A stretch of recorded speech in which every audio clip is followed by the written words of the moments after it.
Hey guys, it's Austin, and today I'm going to be doing a review of the new Star Wars The Black Series General Grievous.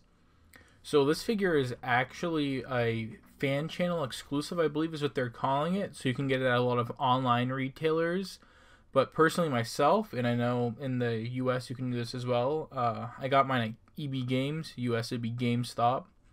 And up in the corner there you can see the EB Games sticker for any Canadians looking for it, as well as the price. And there's the barcode on the bottom, and on the back there you can just pause that and read that if you'd like. But yeah, so all in all, this figure is actually pretty great. They're marking it as D1, which is interesting because it's going to be part of the new deluxe line, I guess they're doing. I guess Moloch and the Gamorrean Guard don't count in that, but regardless, let's take them out of the box and take a look at the figure.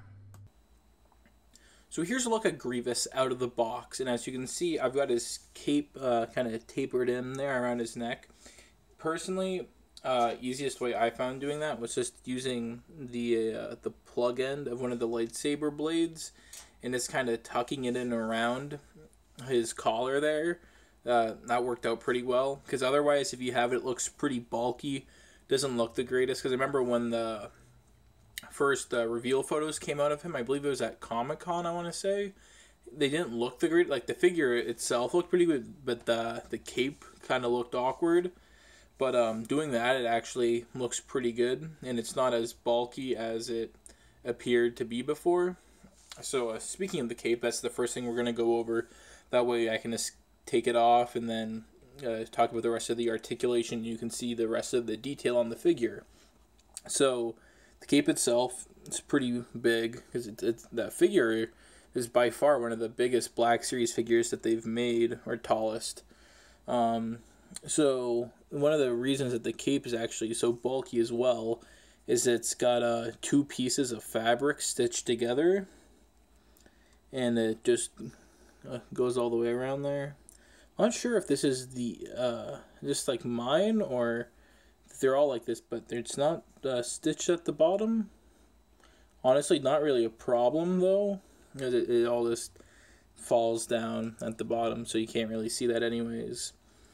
But something that I really like that they did do about the cape is that it has 4 pouches on it for each of the lightsabers included with the figure, which is really convenient for display, which I think is pretty cool. So I kind of pulled that out there by accident. But yeah, really that's all there is really to talk about the cape. It's just the cape, really. Not too much to write home about, but that's that. And now we're going to take the cape off and go over the rest of the figure. Now that we've got the cape out of the way, we can go over articulation. So he's got a ball joint in the bottom of the neck as well as the top. So he gets a good range of movement up there. Gets him in some pretty good poses. You can look way up and go a decent amount down. The neck's kind of restricted there, but the head's got a good movement on its own. And then for the torso, there is a swivel in there, which can go all the way around, and there's a bit of a side to side there, but it's not the greatest. And then all the arms have the same articulation, so they are all connected. I'm not even sure what to describe this as. There's like a board here which both the arms clip into on each side, but then that's also on a joint which rotates around. And then the arms have a joint here at the shoulder, one at the elbow, and then they don't have anything at the wrist. But the interesting thing is that it's you got a swivel here and here, so you can twist them around in different positions. So you can get pretty much any position you are looking for. So the figure's arms actually have plugs in the bicep, forearm, and hand. And if you put them together in that order, which I find is the easiest way, you're able to connect the forearms back into the two, which I think is a pretty cool feature. Make sure that you align the elbow joints though, otherwise you won't be able to move the arms at all. And even with the elbow joints aligned, the articulation's still a little lacking. Like, There's a lot of good range of movement, but it's not perfect. You definitely get more movement when you have the forearms out, which is, I think, the way that most people would display it. But having the two arms is still a pretty cool option. It's interesting that Hasbro decided to opt for this pathway, because I know the Sideshow 1/6 scale figure has an extra set of arms you plug in depending on how many arms you want.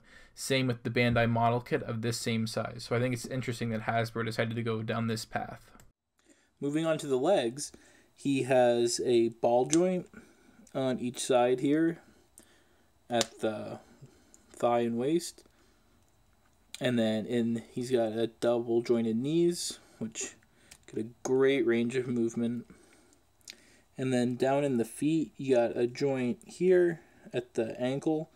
And, well, I guess, it's hard to describe, like that whole kind of section's the ankle. But you got a joint up at the top, and then at the bottom, it's kind of hard to see. But there is another joint there at the bottom.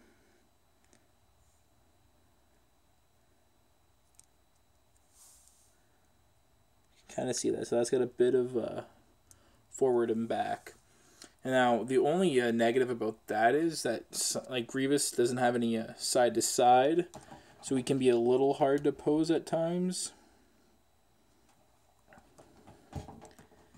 But once you get him in a pose, he's usually pretty good at staying in it. Moving on to accessories, General Grievous has all 4 of his lightsabers, 2 green and 2 blue. And the blades are obviously interchangeable, so you can mix and match as you please.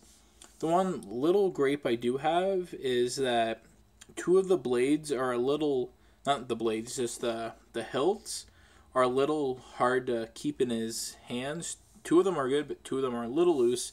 And it's these ones here, they do hold in there. They're not going to fall out, but they slide right up to the top, so it looks a little awkward. Whereas these 2 are nice and sturdy in there.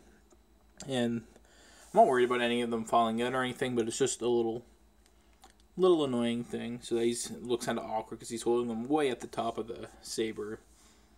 But yeah, all 4 of the blades are unique designs. Not blades, the hilts, sorry. Which I think is really awesome as well. And really shows that Hasbro put in the effort for that.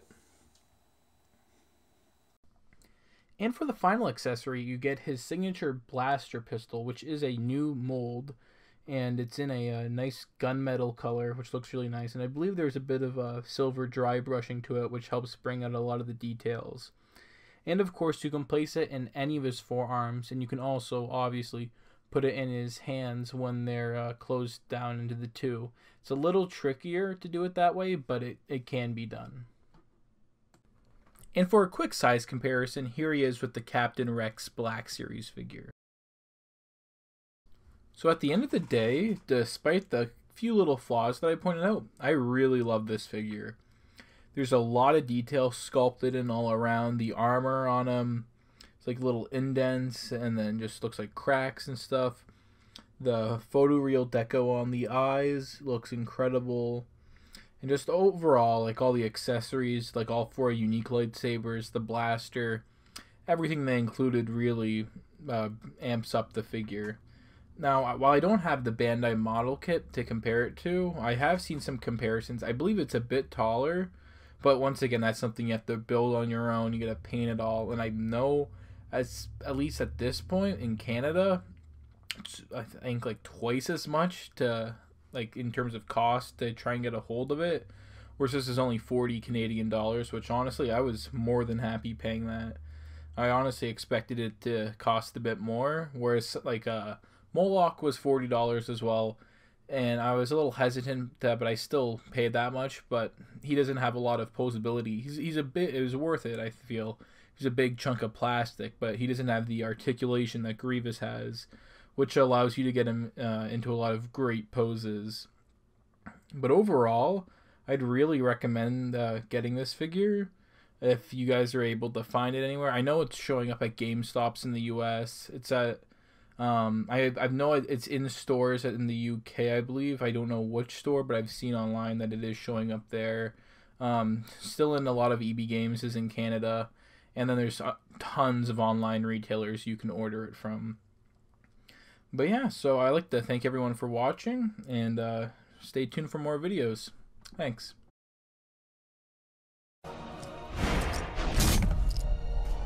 Hello there.